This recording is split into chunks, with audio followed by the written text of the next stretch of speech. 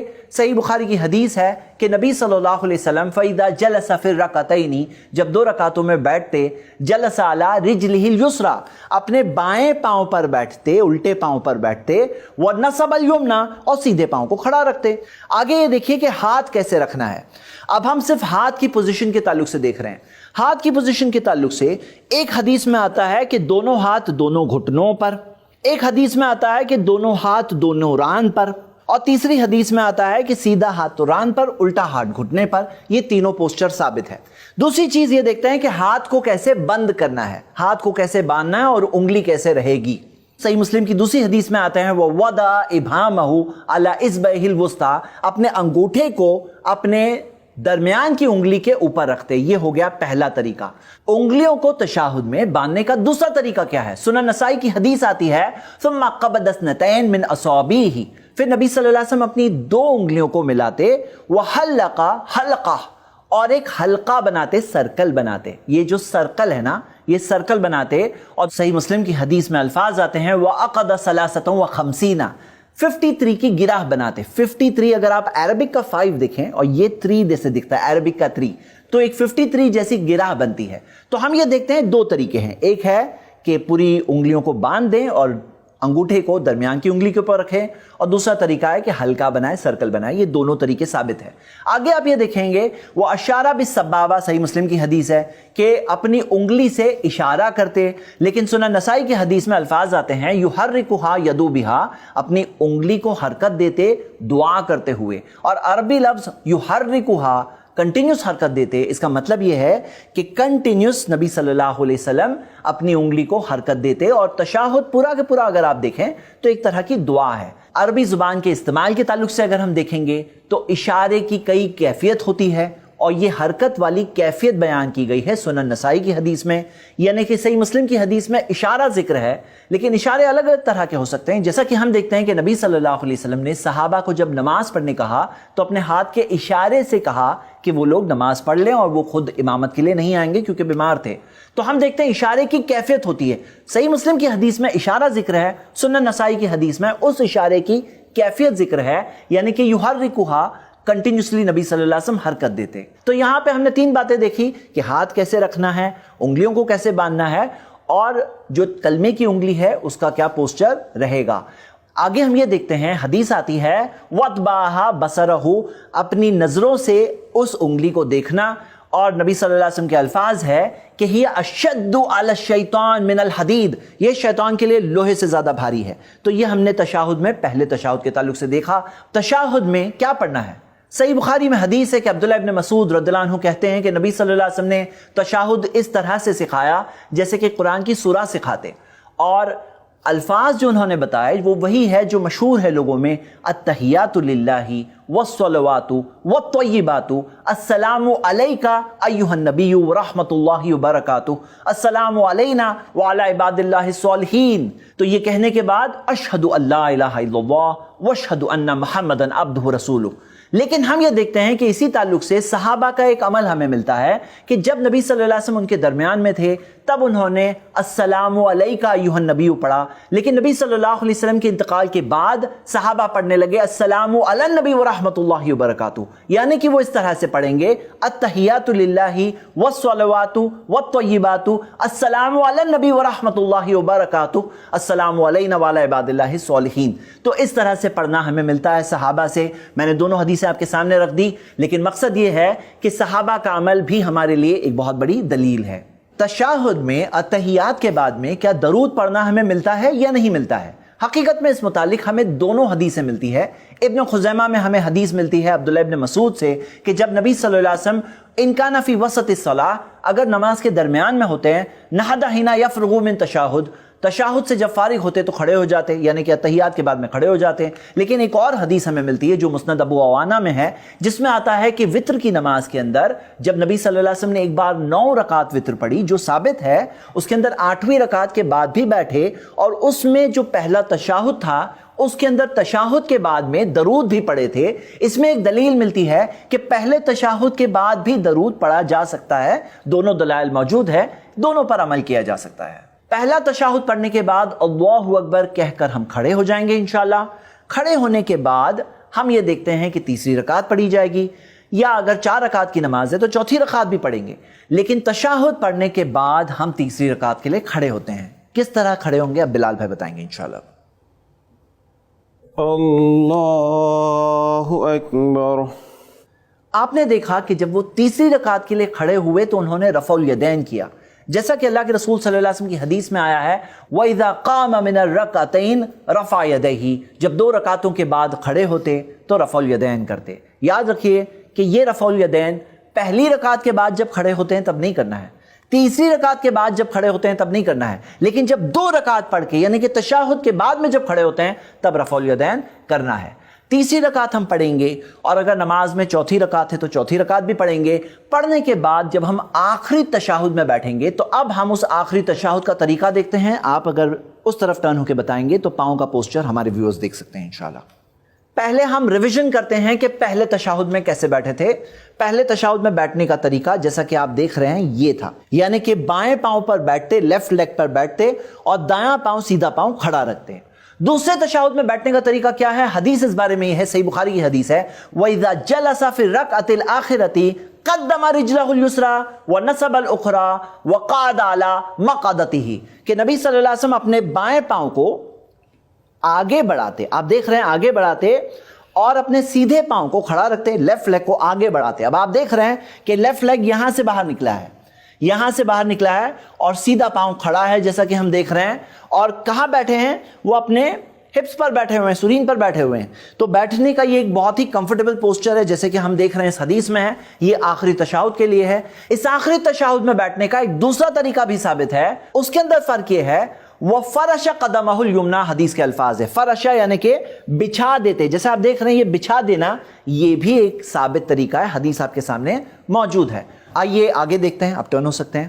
ہم یہ دیکھ رہے ہیں کہ تشہد میں پڑھنا کیا ہے، التحیات پڑھنا ہے جیسا کہ ہم دیکھ چکے ہیں، اس کے بعد میں درود پڑھنا ہے، درود ابراہیم، اللہم صلی علی محمد وعلی آل محمد کما صلیت علی ابراہیم وعلی آل ابراہیم انک حمید مجید، اللہم بارک علی محمد وعلی آل محمد کما بارکت علی ابراہیم وعلی آل ابراہیم انک حمید مجید۔ یہ پڑھنے کے بعد میں ہمیں ایک دعا ملتی ہے جو بہت سے لوگ نہیں جانتے ہیں۔ صحیح مسلم میں الفاظ ہے اذا تشہد احدکم فلیستعذ باللہ من اربعین، جب تم میں سے کوئی تشہد پڑھ لے یعنی کہ پوری طرح سے فارغ ہو گئے تشہد و درود، تو اس کے بعد میں 4 چیزوں سے اللہ کی پناہ مانگ لے۔ اللہم انی اعوذ بک من عذاب جہنم، اللہ تیری پناہ مانگتا ہوں جہنم کے عذاب سے، ومن عذاب القبر، قبر کے عذاب سے، ومن فتنۃ المحیا وممات، زندگی اور موت کے فتنوں سے، ومن شر فتنۃ المسیح الدجال، مسیح الدجال کے بدترین فتنے سے اللہ میں تیری پناہ مانگتا ہوں۔ یہ دعا الفاظ کی ترتیب کے چینج کے ساتھ بھی ہمیں ملتی ہے، اور یہ ثابت شدہ ہے۔ اور جب نبی صلی اللہ علیہ وسلم کی جو الفاظ ہمیں ملتے ہیں فلیستعذ، اسے چاہیے کہ پناہ مانگے، یعنی کہ یہ ایک حکم ہے۔ اسی وجہ سے بعض علماء، مثال کے طور پہ امام احمد بن حنبل نے اسے نماز کے واجبات میں شمار کیا، یعنی کمپلسری چیزوں میں سے، ارکان الگ ہے، واجبات الگ ہے۔ ایک اور دعا جو ثابت ہے وہ مشہور دعا ہے جو بہت سارے لوگ جانتے ہیں، جو ابو بکر رضی اللہ عنہ نے نبی صلی اللہ علیہ وسلم سے پوچھا تو نبی صلی اللہ علیہ وسلم نے سکھایا اللہم انی ظلمت نفسی ظلما کثیرا ولا یغفر الذنوب الا انت فاغفر لی مغفرۃ من عندک وارحمنی انک انت الغفور الرحیم۔ تو یہ دعا بھی ثابت ہے۔ آئیے اب ہم سلام پھیریں گے، اگلا مرحلہ سلام ہے۔ جیسے آتا ہے وہ تحلیلہ تسلیم، سلام پھیرنے سے حلال ہو جاتے، یعنی نماز کے اندر جو پابندیاں تھیں، جو چیزیں حرام ہو گئی تھی، جیسے کھانا پینا، چلنا پھرنا، کام کرنا، سب حرام تھا، اس وقت پہ منع تھا، اب وہ چیزیں حلال کرنے والی چیز سلام پہ ہم پہنچتے ہیں۔ سلام کیسے پھیریں؟ حدیث میں 3 الگ الگ طریقے ملتے ہیں، آپ حدیث دیکھ سکتے ہیں۔ پہلا طریقہ السلام علیکم ورحمۃ اللہ، السلام علیکم ورحمۃ اللہ، السلام علیکم ورحمۃ اللہ، السلام علیکم ورحمۃ اللہ۔ دوسرا طریقہ السلام علیکم ورحمۃ اللہ وبرکاتہ، السلام علیکم ورحمۃ اللہ، السلام علیکم ورحمۃ اللہ وبرکاتہ، السلام علیکم ورحمۃ اللہ۔ اور تیسرا طریقہ جو بہت لوگوں کو نہیں پتا ہے لیکن ثابت ہے کہ صرف ایک سلام سے نبی صلی اللہ علیہ وسلم نے اپنی نماز کو ختم کیا، اور اس میں بھی پورا کے پورا چہرہ رائٹ سائڈ پہ جیسے ٹرن ہو جاتے ہیں ویسے ٹرن کیے بغیر، یمیلو الی الشق الایمن شیء، حدیث کے الفاظ ہے تھوڑا رائٹ سائڈ پہ چہرے کو پلٹتے ہوئے صرف السلام علیکم. السلام علیکم. آئیے اس ویڈیو کو ختم کرنے سے پہلے ہم ایک بار 12 جو ارکان ہیں ان کا ریویژن کرتے ہیں، انشاءاللہ یاد کر کے جاتے ہیں. شروعات میں 3 ہے، آخر میں 3 ہے، درمیان میں 4 ہے اور 2 ایسے ہیں جو ہمیشہ ہے. شروع کے 3 کون سے ہیں؟ تکبیر تحریمہ یہ ارکان میں سے ہے، کھڑے ہونا قیام یہ ارکان میں سے ہے، سورۃ الفاتحہ پڑھنا ارکان میں سے. ہم صرف ارکان کا ذکر کر رہے ہیں، ڈیٹیل میں 8 ویڈیوز میں موجود ہیں انشاءاللہ. اس کے بعد میں رکوع یہ ارکان میں سے ہے، رکوع کرنا ارکان میں سے ہے. رکوع میں سے کھڑے ہونا یہ ارکان میں سے ہے. سجدہ کرنا یہ ارکان میں سے ہے، دونوں سجدے ارکان میں سے ہیں. سجدوں کے درمیان میں بیٹھنا ارکان میں سے ہے. یہ ہو گئے درمیان کے 4، رکوع سے اٹھنا، سجدتین اور سجدوں کے درمیان میں بیٹھنا. اب آخر کے 3 کون سے ہے؟